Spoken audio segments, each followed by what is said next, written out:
Welcome back, constant viewer. I really hope that you enjoyed the first book in this long series of books, the Dark Tower series. I will not be reading every book in this series, but I'm quite sure at this point that as the first book is now done, and I'm preparing to begin the second, the Drawing of the Three, that there's a very good chance that I will also read Wizards in Glass and possibly The Wolves of the Kala. That's doubtful.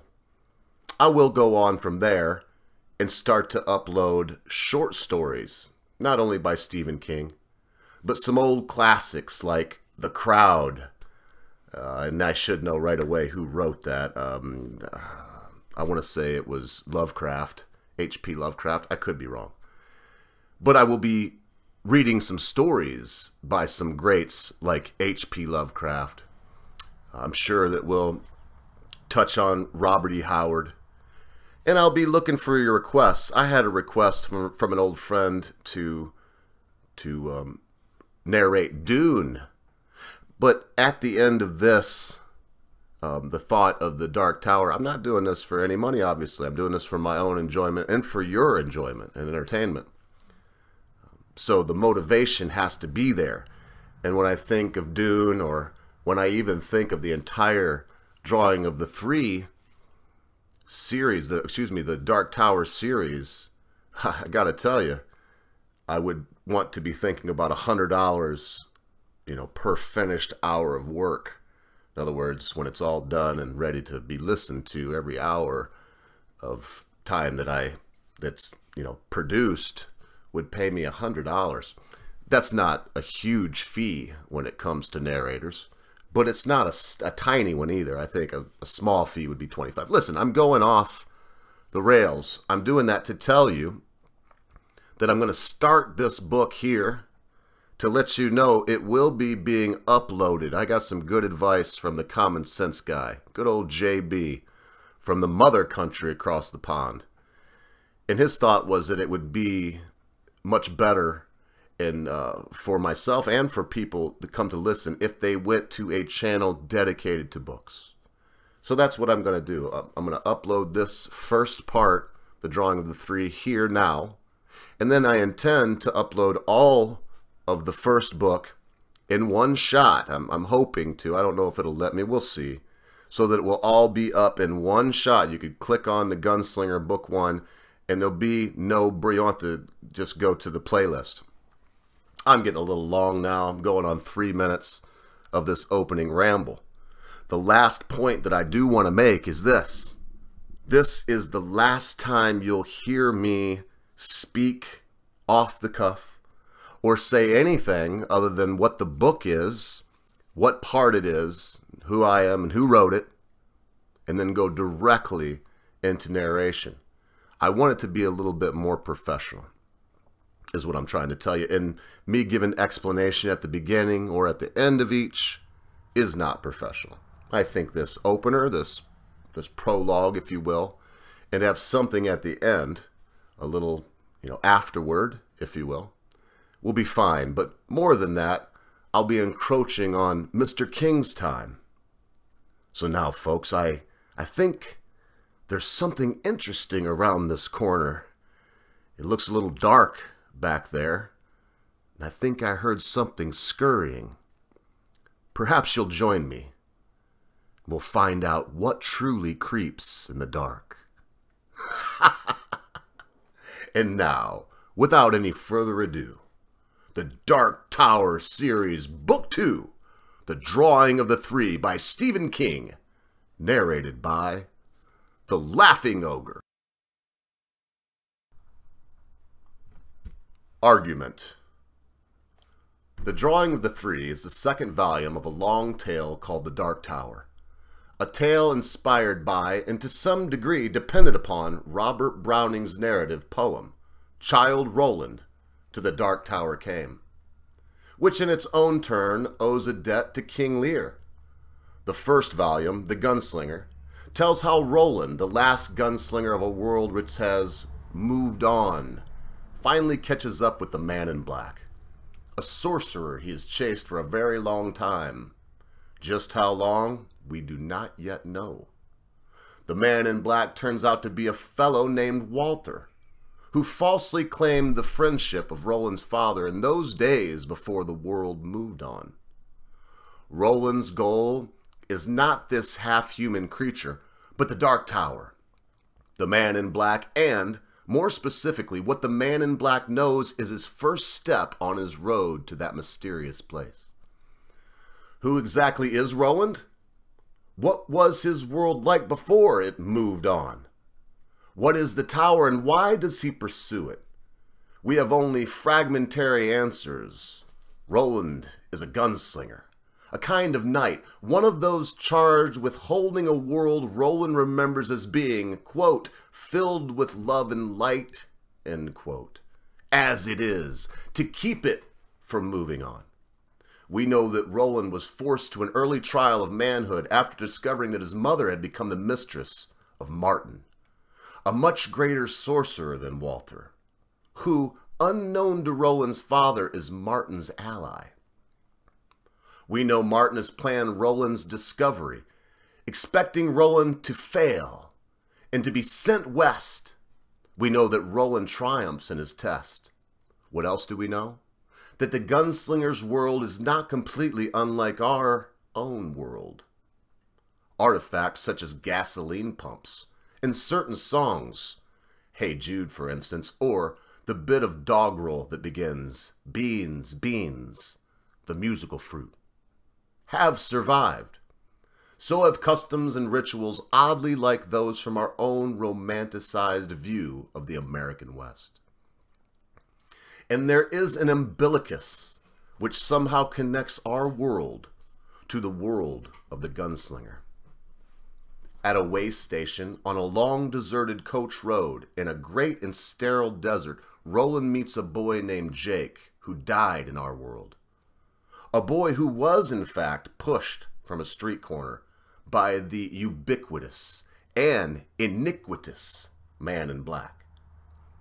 The last thing Jake, who was on his way to school with his book bag in one hand and his lunchbox in the other, remembers of his world, our world, is being crushed beneath the wheels of a Cadillac and dying.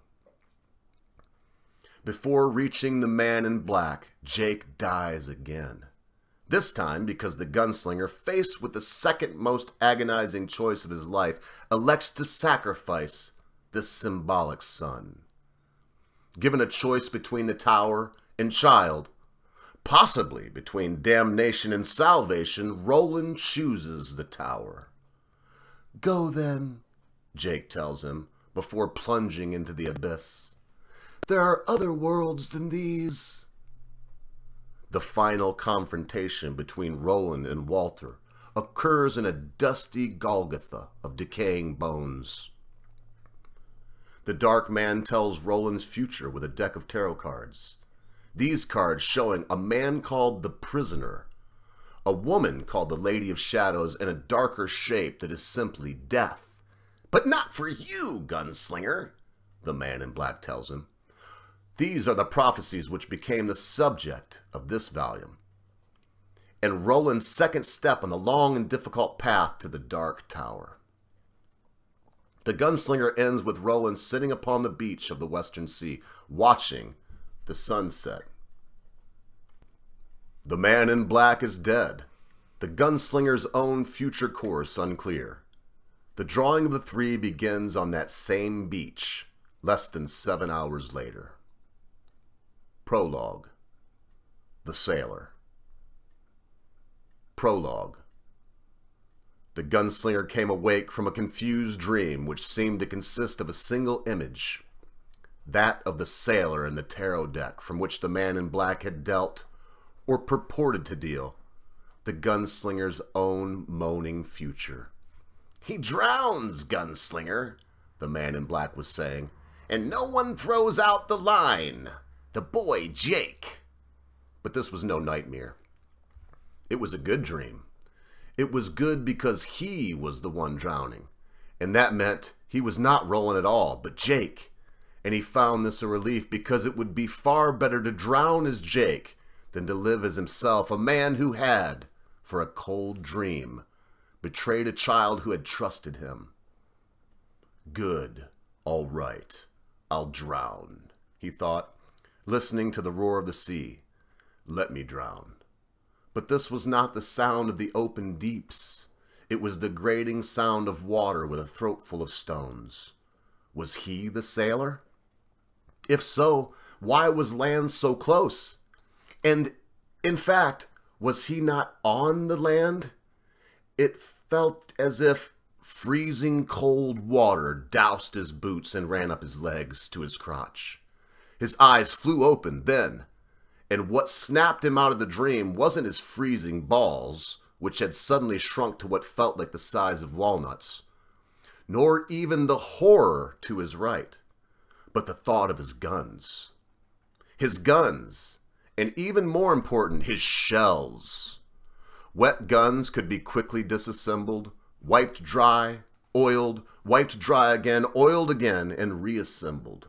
Wet shells, like wet matches, might or might not ever be usable again.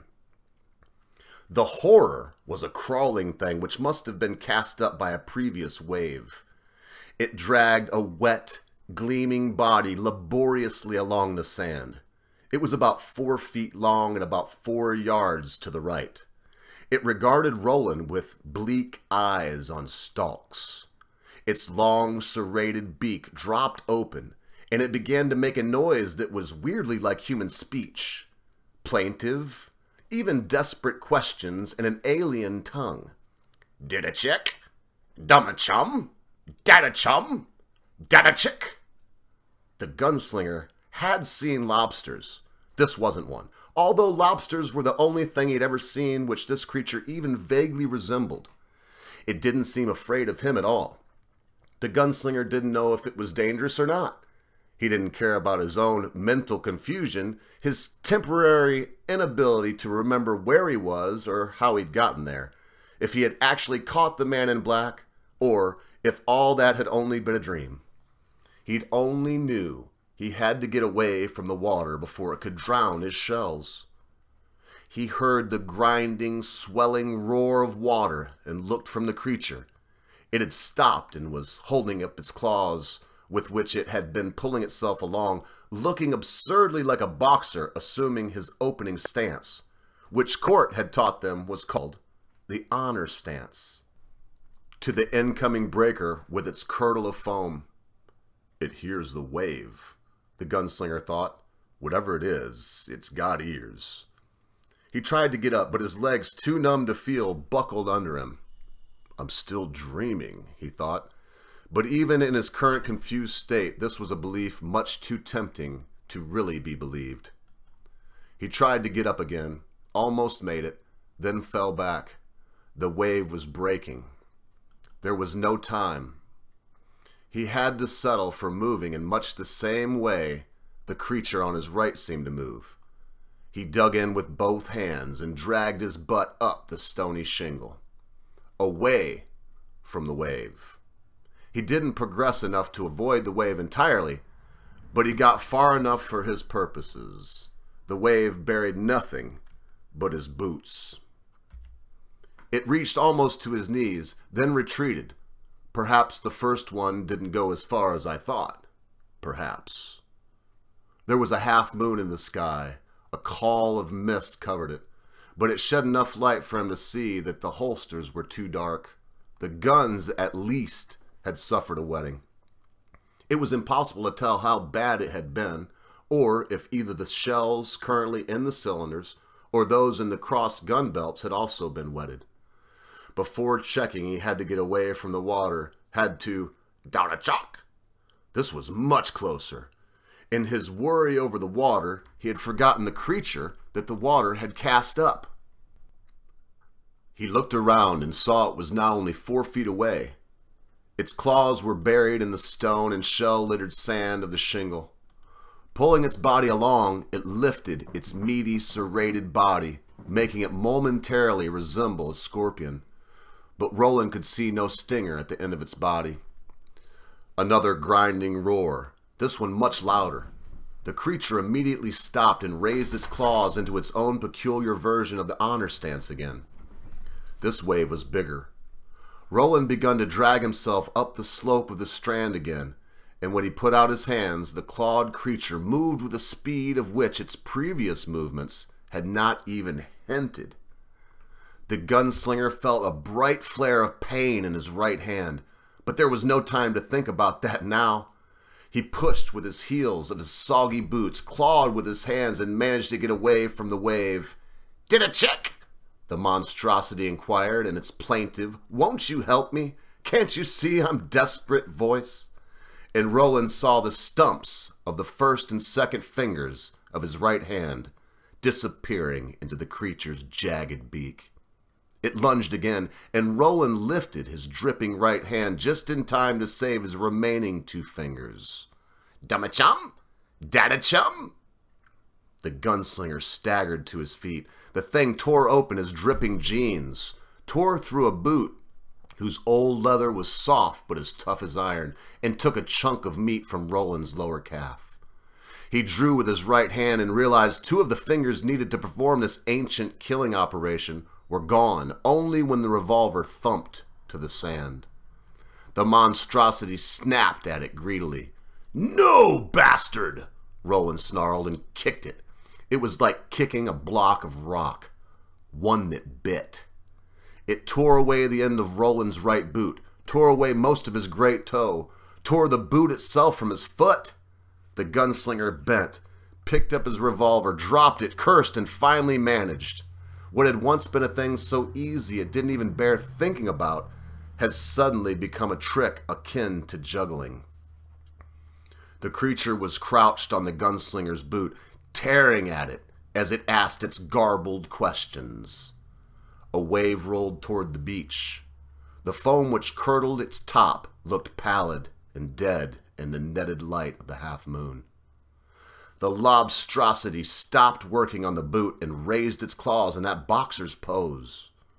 Roland drew with his left hand and pulled the trigger 3 times. Click, click, click. Now he knew about the shells in the chambers, at least. He holstered the left gun. To holster the right, he had to turn its barrel downward with his left hand and then let it drop into its place. Blood slimed the worn ironwood hand grips. Blood spotted the holster and the old jeans to which the holster was thong-tied. It poured from the stumps where his fingers used to be. His mangled right foot was still too numb to hurt, but his right hand was a bellowing fire. The ghosts of talented and long-trained fingers, which were already decomposing in the digestive juices of that thing's guts, screamed that they were still there, that they were still burning. "I see serious problems ahead," the gunslinger thought remotely. The wave retreated. The monstrosity lowered its claws, tore a fresh hole in the gunslinger's boot, and then decided the wearer had been a good deal more tasty than this bit of skin it had somehow sloughed off. "Dada chum?" it asked, and scurried toward him with ghastly speed. The gunslinger retreated on legs he could barely feel. Realizing that the creature must have some intelligence, it had approached him cautiously, perhaps from a long way down the strand, not sure what he was or of what he might be capable of. If the dowsing wave hadn't wakened him, the thing would have torn off his face while he was still deep in his dream. Now, it had decided he was not only tasty but vulnerable. Easy prey. It was almost upon him. A thing 4 feet long and a foot high. A creature which might weigh as much as 70 pounds and which was as single-mindedly carnivorous as David, the hawk he'd had as a boy, but without David's dim vestige of loyalty. The gunslinger's left boot heel struck a rock jutting from the sand, and he tottered on the edge of falling. "Dada chalk?" the thing asked, solicitously it seemed, and peered at the gunslinger from its stalky, waving eyes as its claws reached. And then a wave came, and the claws went up again, in the honor stance. Yet now they wavered the slightest bit, and the gunslinger realized that it responded to the sound of the wave, and now the sound was, for it at least, fading a bit. He stepped backward over the rock, then bent down as the wave broke upon the shingle with its grinding roar. His head was inches from the insectile face of the creature. One of its claws might easily have slashed the eyes from his face, but its trembling claws, so like clenched fists, remained raised to either side of its parrot-like beak. The gunslinger reached for the stone over which he had nearly fallen. It was large, half buried in the sand, and his mutilated right hand howled as bits of dirt and sharp edges of pebble ground into the open, bleeding flesh. But he yanked the rock free and raised it. His lips pulled away from his teeth. "Data!" the monstrosity began, its claws lowering and opening as the wave broke and its sound receded, and the gunslinger swept the rock down upon it with all his strength. There was a crunching noise as the creature's segmented back broke. It lashed wildly beneath the rock, its rear half lifting and thudding, lifting and thudding. Its interrogatives became buzzing exclamations of pain. Its claws opened and shut upon nothing. Its maw of a beak gnashed up clots of sand and pebbles. And yet as another wave broke, it tried to raise its claws again, and when it did, the gunslinger stepped on its head with his remaining boot. There was a sound like many small dry twigs being broken. Thick fluid burst from beneath the heel of Roland's boot, splashing in two directions. It looked black. The thing arched and wriggled in a frenzy. The gunslinger planted his boot harder. A wave came. The monstrosity's claws rose an inch, 2 inches, trembled, and then fell, twitching open and shut. The gunslinger removed his boot. The thing's serrated beak, which had separated 2 fingers and 1 toe from his living body, slowly opened and closed. One antenna lay broken on the sand, the other trembled meaninglessly.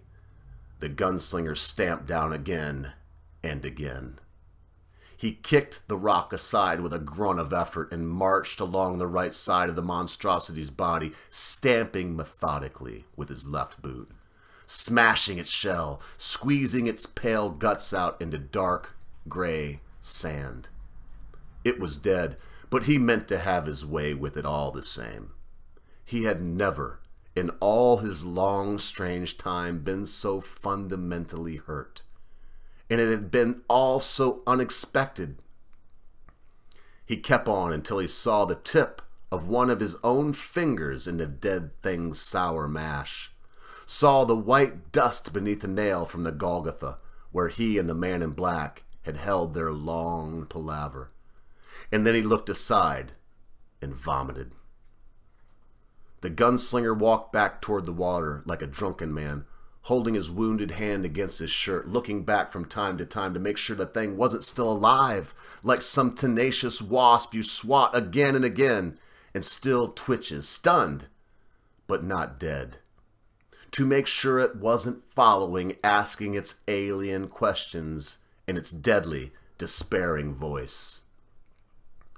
Halfway down the shingle, he stood swaying, looking at the place where he had been, remembering. He had fallen asleep, apparently, just below the high tide line.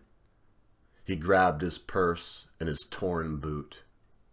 In the moon's glabrous light, he saw other creatures of the same type, and in the caesura between one wave and the next, heard their questioning voices. The gunslinger retreated a step at a time, retreated until he reached the grassy edge of the shingle. There, he sat down and did all he knew to do. He sprinkled the stumps of fingers and toe with the last of his tobacco to stop the bleeding, sprinkled it thick in spite of the new singing. His missing great toe had joined the chorus, And then he only sat sweating in the chill, wondering about infection, wondering how he would make his way in this world with 2 fingers on his right hand gone.